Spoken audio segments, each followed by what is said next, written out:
अस्सलाम वालेकुम। लो जी, Bangladesh beats India. Oh sorry, Bangladesh, Pakistan, Nepal along with many other countries beats India. आप सोच रहे होंगे कि मैं ये सब क्या बातें कर रहा हूँ। तो बात है ग्लोबल हंगर इंडेक्स GHI यानी वैश्विक भूखमरी सूचकांक की। 16 अक्टूबर यानी वर्ल्ड फूड डे के दिन GHI का डेटा रिलीज़ किया गया, जिसमें लगभग सभी डेवलप्ड कंट्रीज़ ने इंडिया को पीछे छोड़ दिया। वैसे तो हमें ऐसे डेटा का कहाँ पता चलता है। हमारी मीडिया बॉलीवुड में ड्रग माफिया को ढूंढने में व्यस्त है और हमारी प्रायोरिटी भी तनिष्क की एड बॉयकॉट करना ही है। हमारा हंगर से क्या वास्ता। तो आइए जानते हैं GHI क्या होता है, उसे कैसे कैलकुलेट किया जाता है और उसमें इंडिया की परफॉर्मेंस कैसी है। तो GHI एक टूल है जिससे ग्लोबल, रीजनल और नेशनल लेवल पे हंगर को मेजर और ट्रैक किया जाता है। GHI की शुरुआत 2006 में international food policy research institute ने की थी, जहां पर उन्होंने German based organisation Welthungerhilfe के साथ मिलकर पहली बार GHI जारी किया था। 2020 में इस रिपोर्ट का 15th एडिशन है।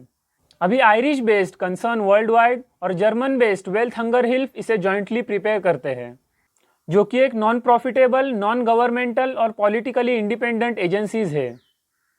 GHI की रिपोर्ट में हंगर के बेसिस पर कंट्री को 0 से 100 की स्केल में रखा जाता है, जहां पर 0 का मतलब नो हंगर और 100 का मतलब एक्सट्रीम हंगर होता है। हंगर को 5 कैटेगरी में डिवाइड किया जाता है, जहां पर लेस देन 9.9 का मतलब होता है लो, 10 से 19.9 का मतलब होता है मॉडरेट, 20 से 34.9 का मतलब होता है सीरियस, 35 से 49.9 का मतलब होता है अलार्मिंग और मोर देन 50 का मतलब एक्सट्रीमली अलार्मिंग होता है। यह रिपोर्ट के 4 इंडिकेटर्स होते हैं: under nourishment, child wasting, child stunting और चाइल्ड मोर्टेलिटी। पहला होता है अंडर नरिशमेंट। कितनी ऐसी पॉपुलेशन है जिनका कैलोरिक इंटेक इनसफिशिएंट है, उन्हें अंडर नरिश्ड कहा जाता है। दूसरा है child wasting. Under the age of 5 कितने ऐसे बच्चे हैं जिनका वेट उनके हाइट के हिसाब से कम है, यह अक्यूट अंडर न्यूट्रिशन रिफ्लेक्ट करता है। तीसरा है child stunting. Under the age of 5 कितने ऐसे बच्चे हैं जिनकी हाइट उनके वेट के हिसाब से कम है, यह चाइल्ड स्टंटिंग में आता है और यह क्रोनिक अंडर न्यूट्रिशन रिफ्लेक्ट करता है। फोर्थ और फाइनल इंडिकेटर है child mortality. Under the age of 5 कितने बच्चों की डेथ हुई है, यह चाइल्ड मोर्टेलिटी में आता है। यह इनएडिक्वेट न्यूट्रिशन और अनहेल्दी एनवायरनमेंट रिफ्लेक्ट करता है। तो यह 4 इंडिकेटर्स है जो GHI में देखे जाते हैं। रिसेंटली जो GHI रिलीज किया गया था उसमें इंडिया का स्कोर 27.2 था, जो कि सीरियस कैटेगरी में आता है। रिपोर्ट में world wide hunger moderate category में है ऐसा बताया गया है। इसका मतलब वर्ल्ड वाइड एवरेज 10 से 19.9 के बीच में है।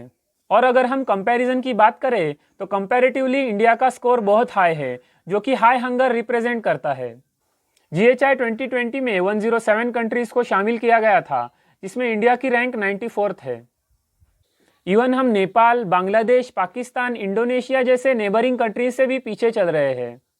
आप इससे भी अंदाजा लगा सकते हैं कि जहां साउथ एशिया का कंबाइंड स्कोर 26 है और इंडिया का 27.2 है।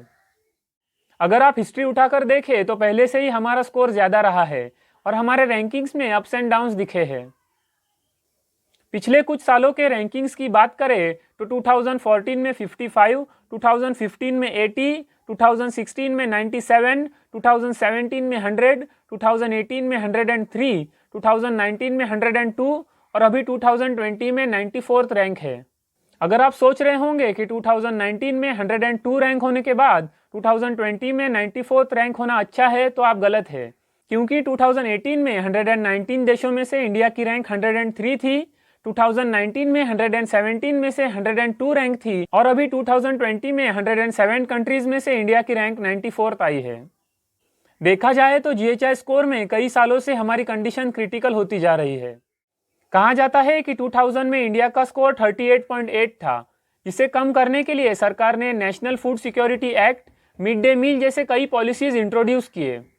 तब से इंडिया ने अपने GHI स्कोर में काफ़ी इंप्रूवमेंट की है, लेकिन इंप्रूवमेंट थोड़ी धीमी रही है, क्योंकि 2000 में नाइजर और सेरेलियोन का स्कोर 52.1 और 53.6 था और दोनों एक्सट्रीमली अलार्मिंग कैटेगरी में थे और इंडिया से काफ़ी पीछे भी थे।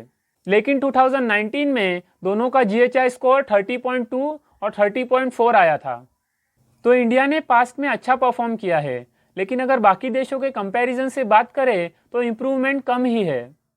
प्रेजेंट सिनारियो को देखते हुए सस्टेनेबल डेवलपमेंट का जीरो हंगर बाय 2030 का गोल अचीव कर पाना थोड़ा मुश्किल लग रहा है।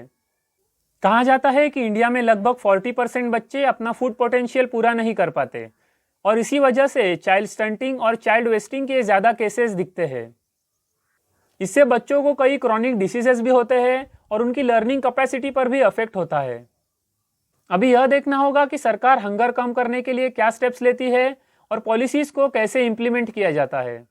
अगर आप इसके बारे में ज़्यादा जानना चाहते हैं तो GHI रिपोर्ट की लिंक मैंने डिस्क्रिप्शन में दे रखी है, आप चाहे तो विजिट कीजिएगा। अगर वीडियो पसंद आई हो तो लाइक ज़रूर कीजिए और चैनल को सब्सक्राइब नहीं किया है तो चैनल को भी सब्सक्राइब ज़रूर कीजिएगा।